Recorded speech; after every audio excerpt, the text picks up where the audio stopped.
Hey, welcome back to our new video. यसबाट हामीले हेर्न खोज्दैछौँ IIR फिल्टर डिजाइन। यदि मैले IIR भन्दाखेरि IRR बोलेको छु भने क्षमा चाहन्छु किनकि त्यो इकोनोमिक्स IRR लेखेर छ। सो IIR फिल्टर डिजाइनमा हामीले कसरी प्रोसेस गर्छौँ त भन्दाखेरि this is the mapping process. सुरुमा हामी डिजिटल फिल्टर बनाउन सक्दैनौँ।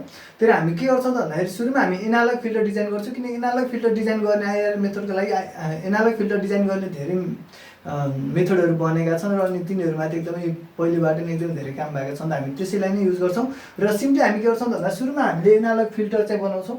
एनालग फिल्टर बनाउँछौँ। त्यो एनालग फिल्टरको हामीले इन्भर्स ल्याप्लास ट्रान्सफर्म लियौँ भने याच अफ टी फाइन्ड आउट गर्नेछौँ।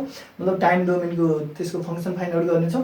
त्यो टाइम डोमेनको फङ्सनबाट हामीले अब द डिस्क्रिट चाहियो। टाइम डोमेनको भनेपछि अभियसली त्यो के छ त अब कन्टिन्युअस नेचरको छ।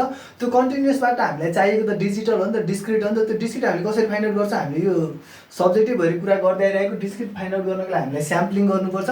त्यो स्याम्पलिङ गरेर अनि हामीले n equals to t equals to n t त्यो पिरियडहरूबाट चाहिँ त्यो टाइमहरूमा हामीले इन्टरभलमा हामीले के गर्यौँ त स्याम्पलिङ गऱ्यौँ विच इज इक्वल टु याच्यान भने अब यो याच्यान आयो। याच्यानको चाहिँ हामीले जेड ट्रान्सफर्म गरेर हामीले के गर्नेछौँ त फाइनली याद जेड फाइन्ड आउट गर्नेछौँ। ठिक छ। And this is our digital filter. So this is our digital filter. यसरी हामीले डिजिटल फिल्टर फाइन्ड आउट गर्नेछौँ। सो यो प्रोसेसमा चाहिँ हामीलाई सुरुमा इनपुट के चाहियो त? इनपुट चाहियो हामीलाई याच्यास हो।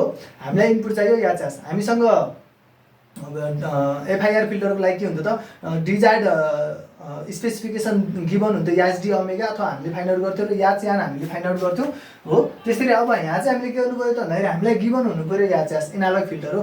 अब यो प्रोसेसलाई हामीले भन्छौँ म्यापिङ प्रोसेस र म्यापिङ प्रोसेस गरेर यसरी यदि हामीलाई याच्यास गिभन छ अथवा याच्यास फाइन्ड आउट गर्ने कुनै पनि तरिका थाहा छ भने र अब यो याच्यासबाट अब हामी यहाँ याच जेडसम्म पुग्नको लागि हामीसँग डिफ्रेन्ट मेथड छ। त्यो मध्येको पहिलो मेथड चाहिँ हामीसँग इम्पल्स इन्भ्यारियन्स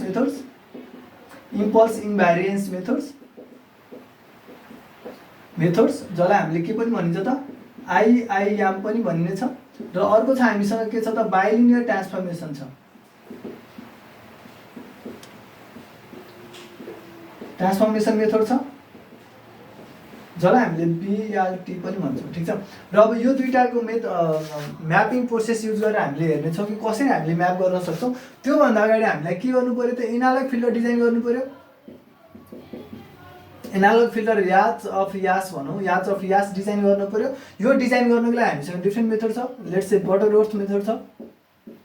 बटरवर्थ मेथड भनौँ, बटरवर्थ फिल्टर भनौँ अझ। अनि अर्को भने चेबिसेप पनि छ।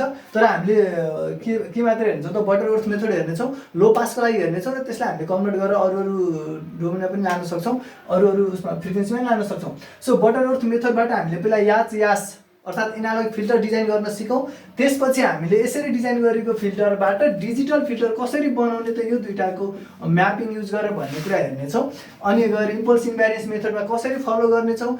इम्पल्स इन्भ्यारियन्स मेथड अलरेडी नै थियो। अब त्यसलाई ओभरकम गर्न त्यसका केही लफडाहरू छन्।